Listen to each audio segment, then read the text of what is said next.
Hello everyone, welcome back at my next video on my YouTube channel or any other platform where I'm posting these videos.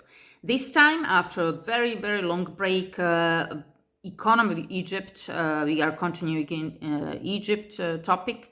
And economy, I try to be as brief as possible as always, but this topic is extensive. The main and predominant areas of Egyptian economy is agriculture and fishing. Suez Canal is the one of the huge actually source of income in peaceful times, especially tourism and hospitality business in general, textile industry, and especially cotton. We are going to talk about this, and export of fruits and vegetables, a lot of other stuff, especially from agricultural field. The first is agriculture and fishing. About 96% of Egypt's total area is desert. And it means everything, basically, because lack of forests, permanent meadows, or pastures places a heavy burden on the available arable land, which constitutes only about 3% of the total area. This limited area, which sustains on the average 8 persons per acre or 20 per hectare, is however highly fertile and is cropped more than once per year. So it means that there are more times the crops, so that they can actually have a harvest several times per year. Agriculture remains an important sector of the Egyptian economy. It contributes nearly 1/8 of the GDP, employs roughly 1/4 of the labor force, and provides the country through agricultural exports with an important part of its foreign exchange currency. The rapid increase in Egypt's population prompted an intensification of cultivation almost without parallel elsewhere. It means that as the population from 50s or 40s, we have been speaking about this in Egypt, has been growing. Then of course also there was a basically really tense hit and demand on intensification of the cultivation and production of agricultural products. Heavy capital is invested in the form of canals and drains, dams, water, so it means that it must be working. The investment of skilled labor, commercial fertilizers and pesticides is also very great. There is a strict crop rotation system, in addition to government controls on the allocation of area to crops, on varieties planted and what to plant, when to plant, on the distribution of fertilizers and pesticides, and on marketing, which all contributes to high agricultural yield. Egypt has 2 seasons of cultivation, one for winter and one for summer. The main summer field crop is cotton, as we were speaking, which absorbs much of the available labor force and represents a notable portion of the value of exports. Egypt is the world's principal producer of long, stable cotton, normally supplying about 1/3 of the world crops in this particular cotton. It means this long, stable cotton. Total Egyptian cotton production, however, constitutes just a tiny fraction of the global yield and demand. Among other principal field crops are corn or maize, in American English, rice, wheat, sorghum, which is a sugar plant, and fava or broad beans, which is in Arabic fool, very popular in Egypt. Despite a considerable output, the cereal production in Egypt falls short of the country's total consumption needs, basically. So that's why they have to actually spend a lot of foreign currency annually on the import of cereals and products, especially wheat production, actually, especially the bread for Egyptian population. Other important crops include sugarcane, tomatoes, sugar, beets, potatoes, and onions. Many varieties of fruits are grown here, especially mangoes, grapes, and oranges.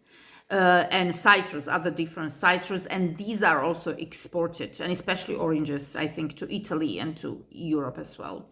Until the completion of Aswan Haidam. Aswan Haidam is in Upper Egypt, or a very south part of the country. In 1970, the pattern of inundation and falling water, actually of high Nile and low Nile, established the Egyptian year and controlled the lives of the Egyptian farmers. And most Egyptians were tied to life on the land from birth to death, from century to century. On the regular behavior of the Nile rested the prosperity and the very continuity of the land. So basically, since ancient Egypt, and as ancient Egypt has been actually established and developed. Since that time, this inundation of the Nile was basically the power and life of this country.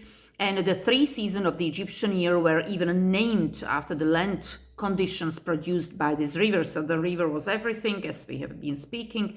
Akhet is the inundation. Peret is the season when the land emerged from the flood, and Shomu, the time when water was short. When the Nile behaved as expected, which most commonly was the case, life went on as normal. So it means that when there was inundation, a flood, and a normal flood, then of course everybody expected it. And when the flood failed, or when it was excessive flood, then of course that disaster followed. The New Valley projects, there are more other projects, not only the High Aswan Dam, and it began in 1997, and it brought actually more and more acres of underproduction, especially in the southern Western Desert, because there was a project when they were pumping the water from the Lake Nasser, which is a part of High Dam in Aswan, through a long canal to the Western Desert, and similar programs have been undertaken in the Western Delta and the Sinai Peninsula in 2015. Egypt's biological resources centered around the Nile have long been one of its principal assets. As we said, there are no forests or any permanent vegetation of economic significance apart from the land under cultivation. Water buffalo, cattle, asses, goats, and sheep are the most important livestock. So actually you can find it still here, and these livestock are actually, bred and brought to production. Resources and power compared with the physical size of the country and the level of its population, which is pretty high, Egypt has scanty mineral resources. So the search for petroleum began early in Egypt than elsewhere in the Middle East, and production on a small scale began as early as 1908. But it was not until the mid-1970s that significant results were achieved, notably in the Gulf of Suez and portions of the Western Desert. By the early 1980s, Egypt has become an important oil producer, although total production was relatively small by Middle East standards. So yes, Egypt has oil, but it doesn't actually reach any standards of Qatar, Kuwait, Arab Emirates, or Saudi Arabia, of course. So very small portions. The bulk of Egypt's petroleum comes from the Gulf of Suez, which are operated by the Gulf of Suez Petroleum Company, commonly known as GUPCO, and from the Abu Rudais area of the Sinai on the Gulf of Suez. Egypt also extracts oil from the fields at El Alamein and Razak in the Western Desert. The first of Egypt's twin crude pipelines linking the Gulf of Suez to Mediterranean Sea near Alexandria was opened in 1977, and the Suez-Mediterranean pipeline between Suez and Mediterranean, known as SUMED, has the capacity to transmit some 2.5 million barrels of oil per day. The SUMED pipeline was financed by the consortium of Arab countries, of course, primarily Saudi Arabia, Kuwait, and Egypt. Several of Egypt's major known phosphate deposits, coal deposits, and also partially mines, they are located in Sinai Peninsula, in Magharag, and in Eastern Desert. And in Eastern Desert, they have also manganese production and also iron ore, which you can find as deposits in Aswan. So basically, they have some production of these special minerals, but the problem is always the amounts and the size, the volume. The Nile constitutes an incomparable source of hydroelectric power and energy. Before the completion of High Dam in Aswan power station in 1970, only a small volume of Egyptian electricity was generated by hydropower, with thermal plants burning diesel fuel or coal being the principal producers. But after this Aswan Dam actually opened, then of course this hydropower is incomparable.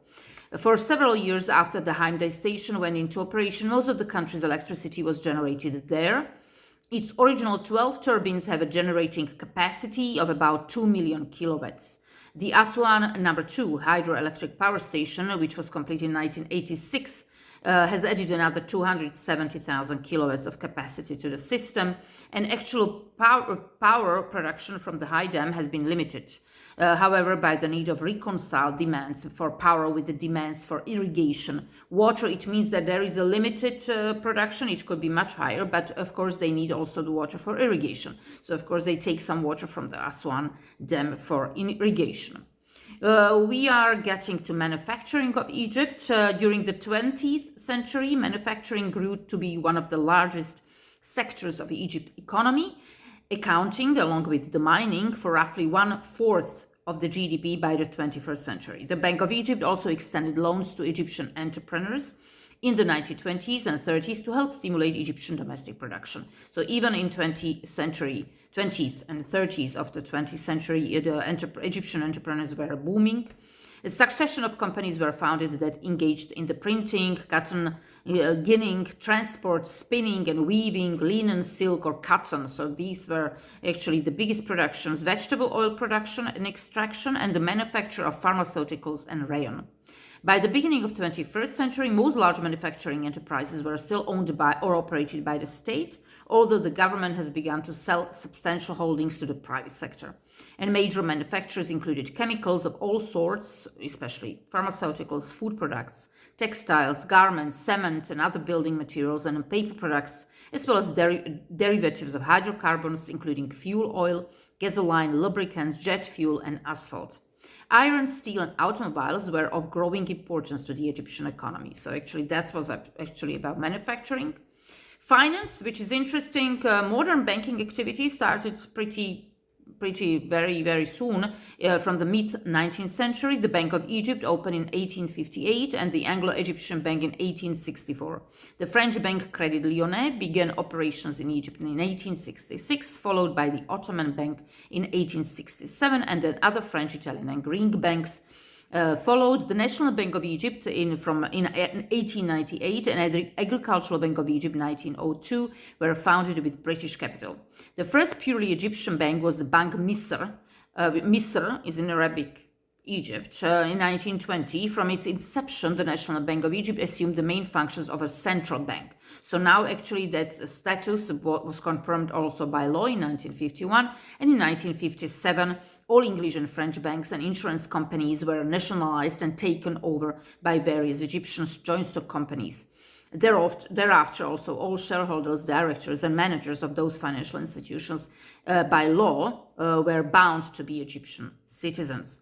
Bank Misr, long responsible for controlling a number of industrial companies, in addition to conducting actually ordinary banking business, was nationalized in 1960, and as of 1961, the National Bank of Egypt, which had also been nationalized in 1960, was divided into commercial parts of commercial bank, and then maintained the original name as Central Bank of Egypt, which functioned as central bank.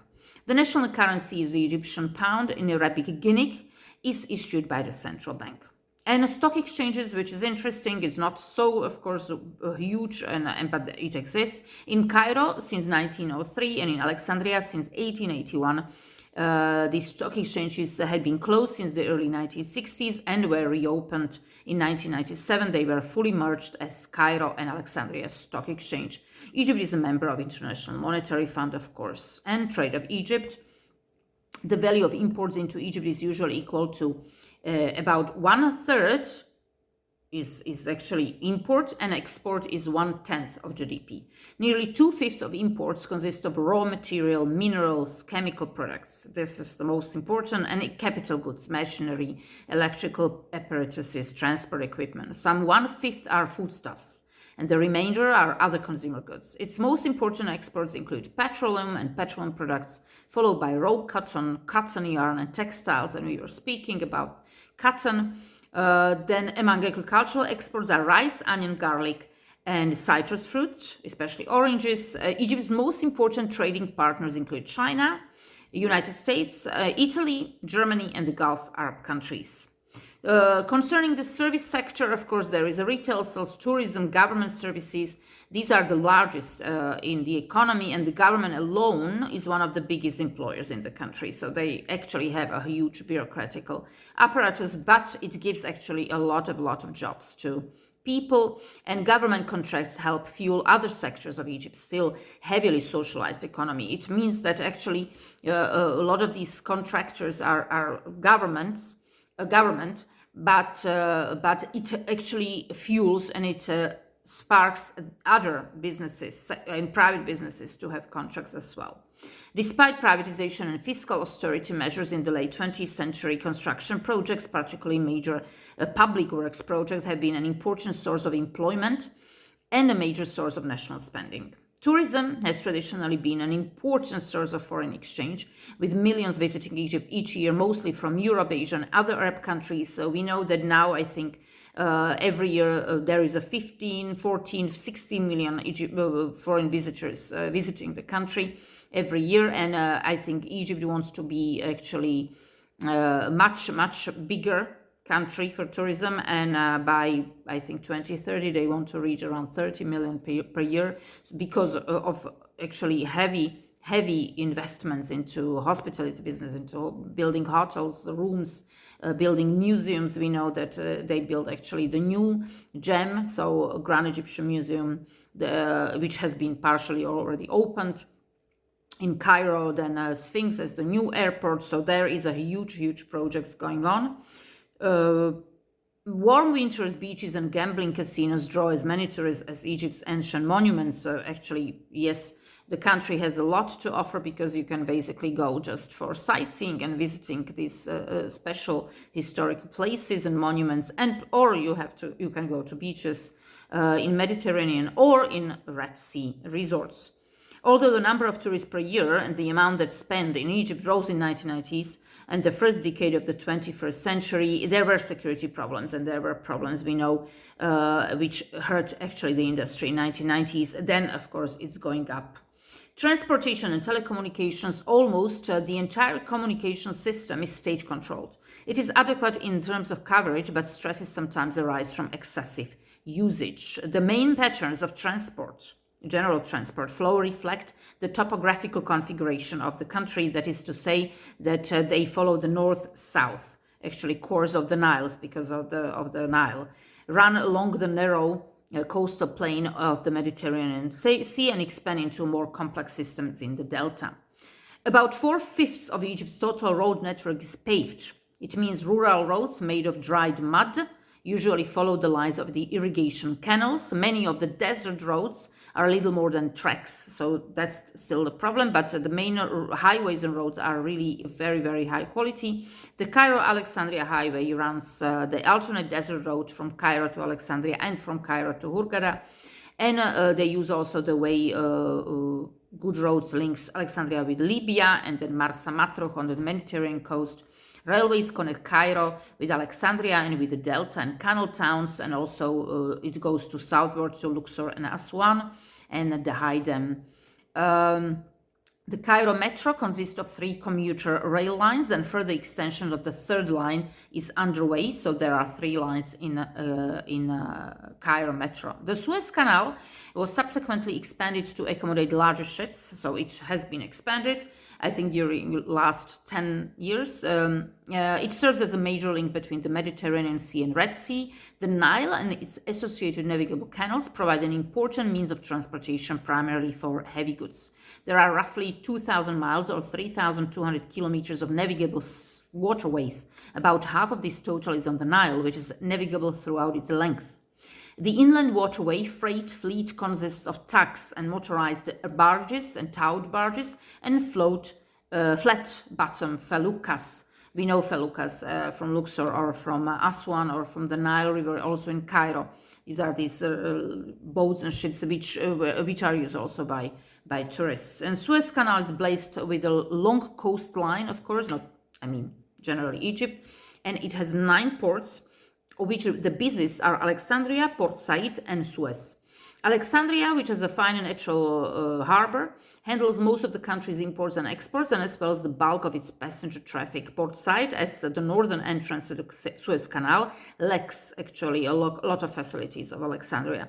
Cairo is an important communication center for world air routes and is served by 3 international airports. The enlarged airport is at Heliopolis, Cairo International Airport, and 3 terminals operational year-round, an additional seasonal terminal, is used by major international airlines. And the Sphinx International Airport, which has been opened in 2019, and which is west of Cairo, and actually it should serve the destinations of Great Sphinx and the pyramids of Giza. And to the east, the Capital International Airport opened later the same year to serve a new city set to become Egypt's capital in 2020. So new Egypt capital, when it's going to be completely open and fully functional, there is international airport already. Other international airports can be found throughout Egypt, including Sharm el-Sheikh, Alexandria, Hurghada. They have national airlines. Egypt Air runs external services throughout the Middle East, as well as to Europe and North America and Africa and the Far East. It also operates a domestic air service. So I think I would actually end it with this. It's quite extensive, and I was pretty fast. We may talk about this much more, but I think this is in nutshell everything what we can find out about Egyptian economy. Thank you very much. See you next time.